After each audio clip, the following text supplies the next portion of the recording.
Hello there, people of the internet. I want to jump right into this video because there's a lot I want to unpack, a lot I want to discuss about what we've learned so far about Xenoblade Chronicles 3. I have looked up from various sources on the internet everything I can find, and I've been theory crafting for hours, and I want to throw everything at you. But before I do anything, I kind of want to just pat myself on the shoulder here. I want to toot my own horn a little bit. I'm gonna be honest with you guys. I've called like so much on this series since Future Connected happened. If you guys remember, during the initial reveal trailer for Xenoblade Definitive Edition, before we knew anything about it other than the fact that they were remastering Xenoblade Chronicles 1, I had called an epilogue story. And what did we get? Like 7 months later, the announcement that Future Connected existed. Okay, sure, you get one pass, Zach. You could do one thing. But then, ever since Xenoblade Definitive Edition came out, I have been calling that they are going to release a game that takes place in the far future, though I kind of lean toward it being like a direct sequel to 1, and in certain ways this definitely is. I also did call the fact that it was going to be merging together the universes of 1 and 2, so there's more of a melding of those two games here, but in any case, I called this. Like, just look up literally the video I released a couple days ago. That just means you need to subscribe to the channel, because apparently I'm a prophet, and whatever I say about this series going forward is probably going to come true, which also probably means you're going to be spoiled inadvertently. But in any case, okay, let's jump into news and what we know about this game so far. So the first thing I actually wanted to bring up, because this was directly brought up by Takahashi himself, or sorry, I should clarify, the game's director, Tetsuya Takahashi, is that the intro scene of the game, what is going to be the title card, I should say rather, is the Reyn Titan from Xenoblade 2 being pierced in half, essentially, by the sword of the Agnus from Xenoblade 1. That kind of completely confirms to me that somehow the world of Xenoblade 1 kind of collapsed into the world of Xenoblade 2, and now we're kind of seeing these two different peoples from two different worlds and universes come together. So I mean, one of the first things I actually want to bring up was the fact that Nia and Melia here, those are both obviously them. 100%, I don't think there's any denying that it is, which would make sense considering these are the two characters I think would be living thousands, if not, hundreds of thousands of years beyond the events of the games that they took place in, and they seem to be the commanders of these two warring factions that exist in the game. Perhaps they didn't learn from the events of the games that they came from, or perhaps they're driven by some other sort of motivation, whether it's fear, survival, or loss of the ones that they cared about most. We don't know yet. It's funny that this is also the case too, right? Because I wanted to read you guys the little blurb that Takahashi wrote about the merging of these two worlds and the concept that they had about it, that it kind of actually ties together to even the ending line of the first Xenoblade game. So he released a blurb just as soon as the Nintendo Direct dropped, pretty much saying, "Hey everyone, this is Tetsuya Takahashi from Monolith Soft. Just over 4 years since the release of Xenoblade Chronicles 2, and 1.5 years since the release of Xenoblade Chronicles Definitive Edition, we now bring you news regarding the latest game from Monolith Soft, Xenoblade Chronicles 3. As the name indicates, it's the third installment in the Xenoblade Chronicles series. We are currently making final adjustments to ensure we make it the best game possible based on everything we've learned from past games in the series."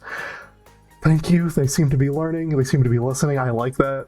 The key visual features a broken greatsword of Agnus and the body of the Reyn Titan, yep, with a big gaping hole. I imagine everyone who saw the trailer was quite surprised by the final scene. What's the visual hinting at? I can't reveal that yet. What I can tell you is that the visual was conceived quite some time ago. More precisely speaking, we came up with it sometime between the end of development of Xenoblade Chronicles and the beginning of development of Xenoblade Chronicles 2. So this makes me think that, well, one, Takahashi probably outlined all 3 of these games back when Xenoblade 1 came out, expecting it to actually exist, right? But beyond that too, this actually has been planned from the very beginning, which does make sense now that I was thinking about the ending of Xenoblade when this trailer dropped, right? The first one, when I'm pretty sure one of the last lines is Shulk talks about, going and exploring and seeing other worlds, and meeting people across new lands. And it's literally that.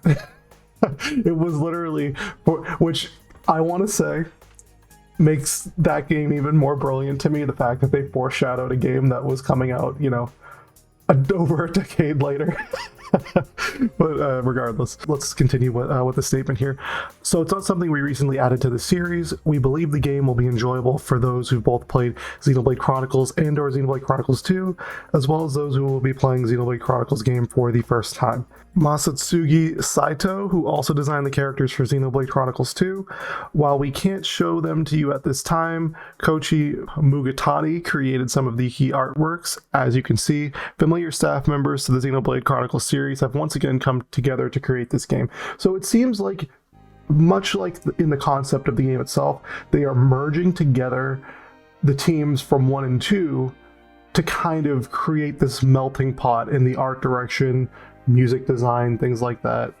This game was also handled by artists who've contributed to the series in the past. The music for Xenoblade Chronicles 3 was composed by Yatsunori Mitsuda, Manami Kiyota, Ace, Kenji Hiramatsu, and Miriam. I cannot pronounce that name for the life of me.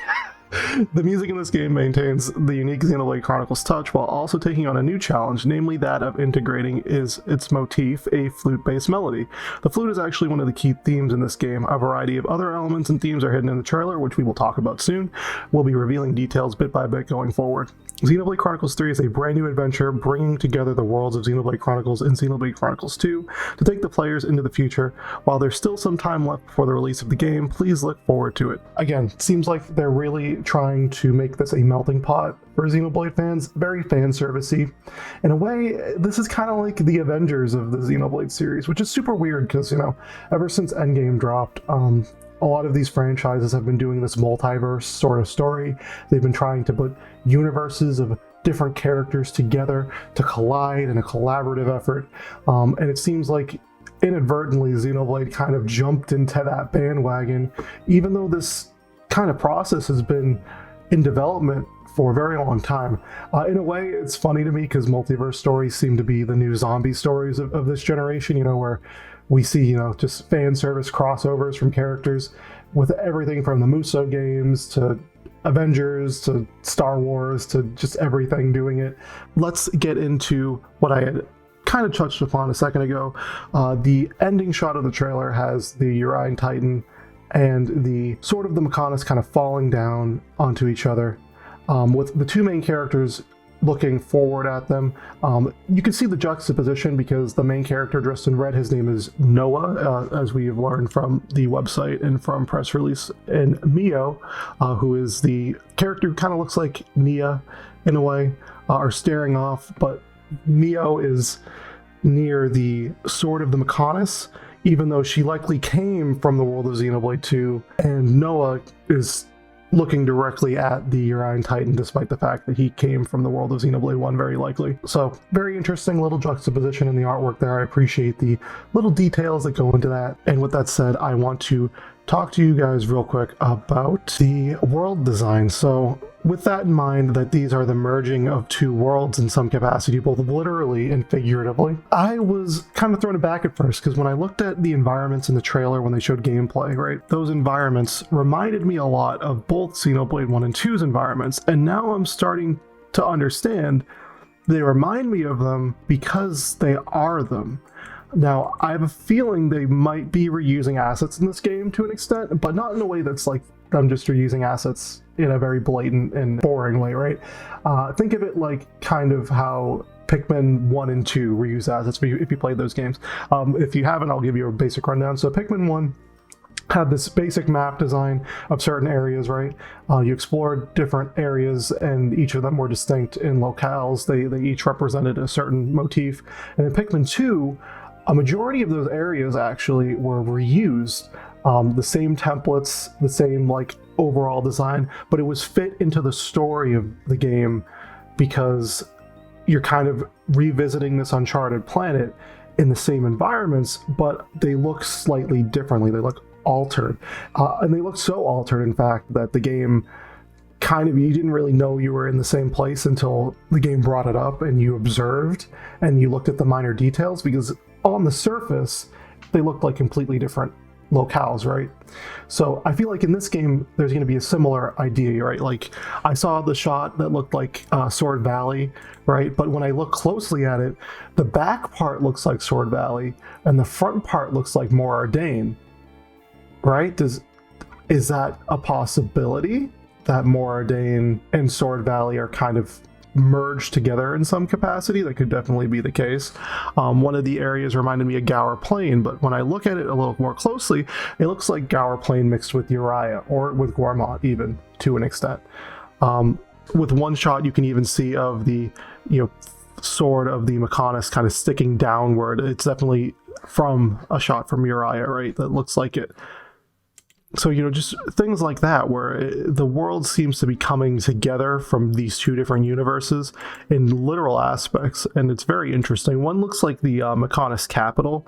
I cannot pronounce it for the life of me. I know it begins with an A. So I'm wondering if, these civilizations, these peoples, will also be merging together in some capacity too. It looks like that mixed with Moradane's capital, actually, now that I think about it. A lot of these locales seem to be merging together. So I have a feeling this game is going to bring us to familiar settings reimagined in new ways. You get what I'm saying? These worlds are going to come together to create a brand new world, but they're going to contain elements of both of them that feel familiar, and areas and landmarks that also feel familiar in a shared space. So with that said too, I want to jump into our characters. So as I've mentioned, we know the names of two off the top of our heads now. There is Mio and Noah, and both of them seem to be coming from different sides of these two warring factions, which we actually have information on. So the world of Xenoblade Chronicles 3 takes place in Ionios, and inside of this world there are two opposing nations, the Keves or Keves and Agnus, and they're just in a constant warring conflict with each other, or both entities are fighting each other to just survive. Now, the reason has not been really shown or told, but if I had to assume, it might have to do something with, just this idea that these two universes, once they merge, create some sort of instability, right? Whether it's a lack of resources, or they need to kind of draw on the life essence or blood or whatever of the other side in order to keep themselves alive. We don't know the exact reason for their fighting yet, but I have a very good feeling it has something to do with the fact that these two worlds have merged. One world is interloping on the other, and as a result, much like with stories of war in the past, when we have pilgrimages of people coming in, there's a fight over shared resources, there's a fight over the necessity of space and population, so maybe they need to fight each other over those things. The Keves or Keves, I do not know how to pronounce it because they have not said it out loud yet. I'm still trying to figure it out myself, you guys. This is a nation where the mechanical technology has kind of come to the forefront. The main robot we see from them looks a lot like Metalface, and these characters also look just like, dressed up in outfits and armor that resemble the Homs from Xenoblade 1, who were fighting them. So it kind of seems like, that world, the Homs and the Mechon kind of put together their differences and kind of created a shared army, an allyship between each other, with Melia as their ruler, as you can see in the corner here. Now, their main theme is covered by the color black, as it's mentioned here. They have a black kind of armor set and a darker tone to them. Agnus forces that definitely resemble those of what Praetor Amalthus had used in Xenoblade Chronicles 2, in a way, with the ancient technologies that existed in that game, with Nia obviously ruling over this this portion of this army here, and their motif seems to be the color white as well. Keep those two things in mind. We have these two warring factions, and our characters are split kind of down the middle between them, with our 6 main characters and ending up having to come together to fight true, one singular enemy, evil force that we don't know about yet. With that said, we have 6 characters. I will talk about each of them. So first there is Noah. Noah is our standard Xenoblade protagonist. He reminds me in a heavy way of Dunban almost. You know, you guys had mentioned that, because at first I was like, oh, maybe he's a descendant of Mouse or something, because the black hair made me think of that. But I'm also thinking, like, maybe this is Shulk and Fiora's, you know, descendant in the far future. It would also explain why he has a kind of version of the Monado there. And I'm sure this is going to be explained in the story as well, but, you know, considering Shulk created Monado replicas, perhaps he passed down some sort of, you know, legendary sword to his heirs in the shape of, you know, this ever-evolving Monado that was tinkered with through time or something like that. And, you know, this is kind of being manifest into this character Noah here. He's also wearing black, which indicates to me that he's on the side of Keves or Keves. Then we have Mio, who she looks strikingly similar to Nia. I am wondering, to me she does seem like a descendant of Nia, right? But if she is, say, Nia's child in some capacity, right, maybe she has some personal stake into the war on the side of Agnus. Though we don't really get explained how blades have children, right? Or if they can. Which, it's funny that I say this too, because if you see in her character design, she actually does have a core crystal on her chest. One that very much resembles the one we see on the person who is Nia in the trailer. She has these rings, which were a staple of kind of Nia's weaponry, the halos here. Same again with Noah, who bears striking resemblance to some of the main characters in Xenoblade, and also wields a weapon that has striking resemblance to the main character in Xenoblade 1. Beyond that, we have 4 other characters. One that looks a lot like, to me, right, a mixture of Sharla and Reyn. He has this kind of really curly hair, wears glasses, and controls almost these origami creations. Very interesting design. I appreciate it. Long scarf too, long scarf.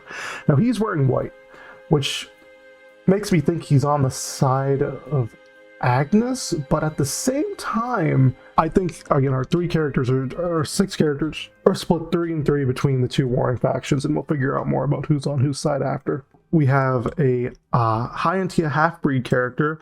Reminds me a lot of Fiora in a way too, but also, you know, obviously has ties to character like Melia as well, or even Tyrea could be to an extent. So her name seems to be Eunie, I think, and she is 100% a high-Antia half-breed.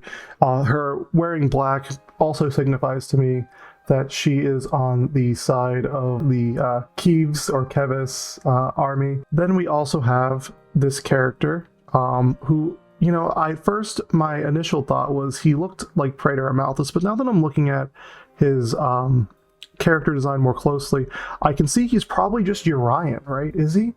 I don't know. Or some sort of like half-breed of Urian, right? Kind of reminds me of Zeke a little bit too, in the way he's built. So perhaps it's Zeke mixed with some sort of machina. I can maybe tell from the almost mechanical look he has in his bodily features. You know, that definitely seems to be the direction his character design is going. Now he's dressed in black, which shows me that he is on the side of Keves or Keves, which we also see by his kind of defending of Noah in the trailer there. So obviously he is thrown into that side of the conflict. But I'm wondering as well, right? So we have this character who looks like a Urian, he reminds me of Zeke, and we have the character that looks like Sharla and Reyn mixed together, right? Now obviously these 2 characters come from different worlds respectively. You know, the one who looks like Zeke, or reminds me of Zeke, looks like he comes from the world of Xenoblade Chronicles 2. But, you know, the one who looks like Sharla and Reyn obviously looks like he comes from the world of Xenoblade Chronicles 1. But they're on the opposite sides of the conflict here.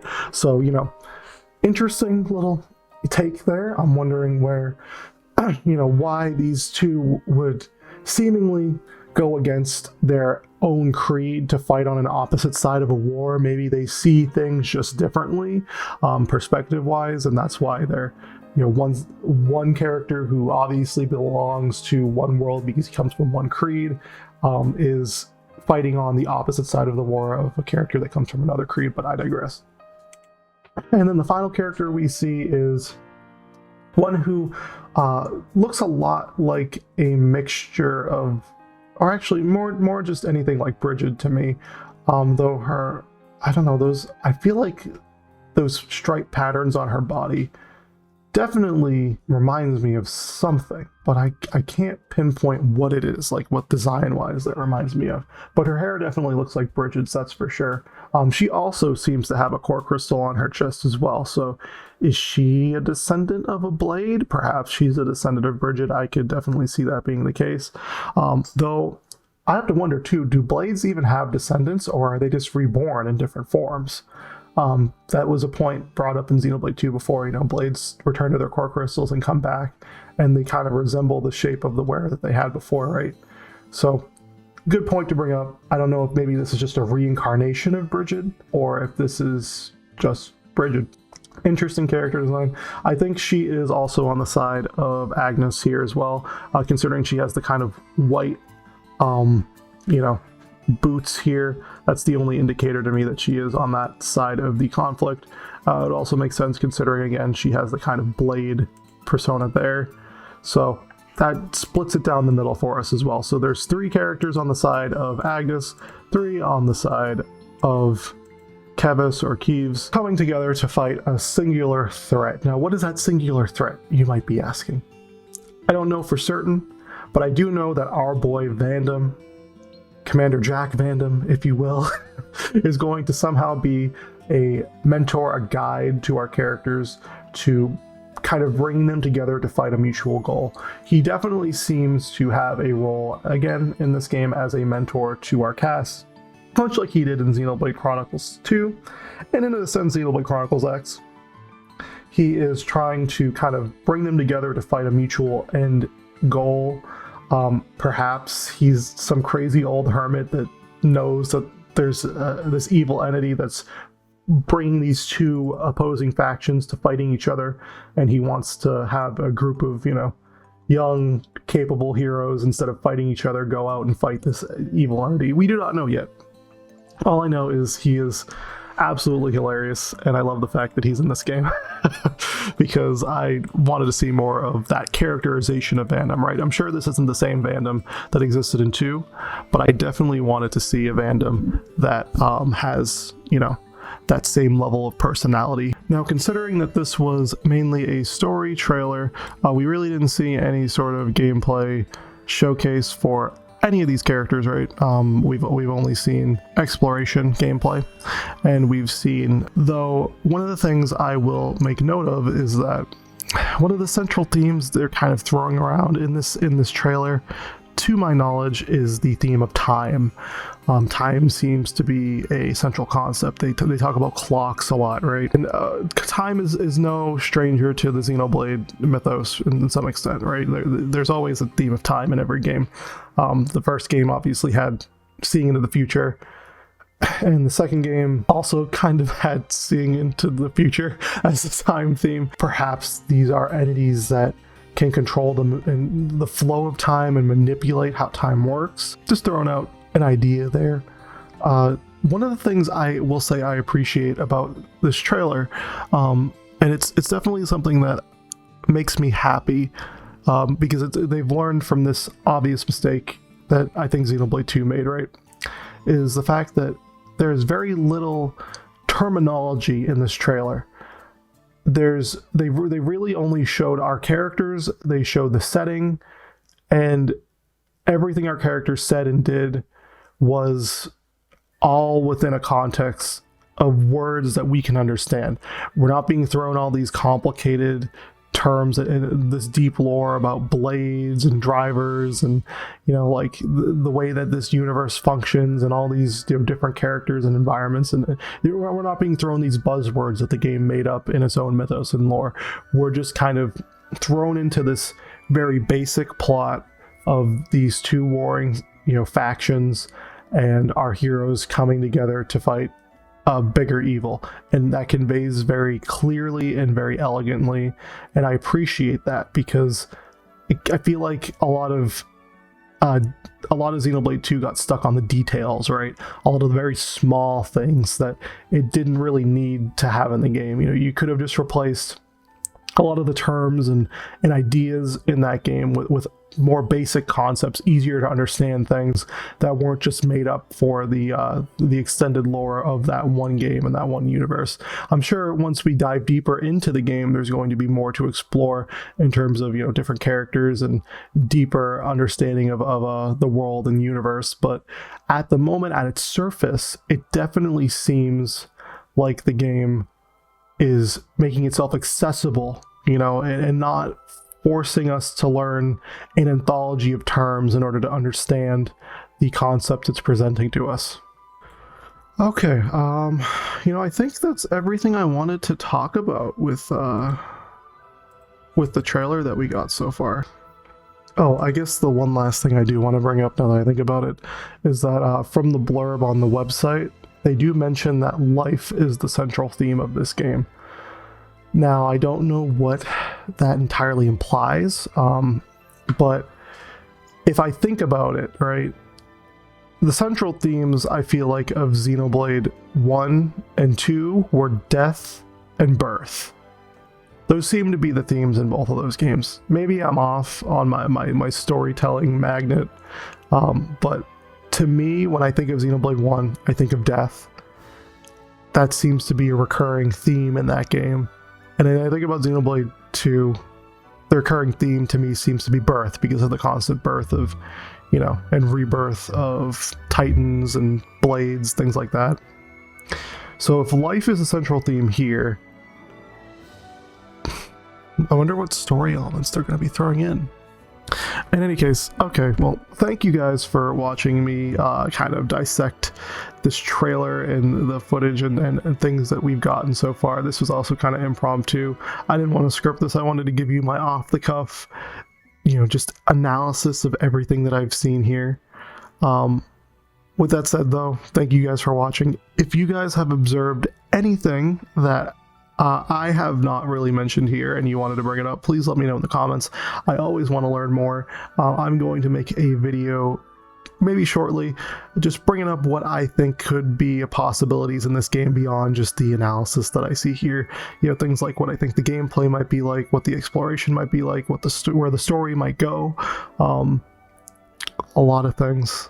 I want to cover a lot of this game, which unfortunately means a lot of the things I also wanted to do are probably going to be on the back burner, because Xenoblade 3 is more important than that to me right now, so sorry. But thank you guys for watching. I will talk to you guys in the next one.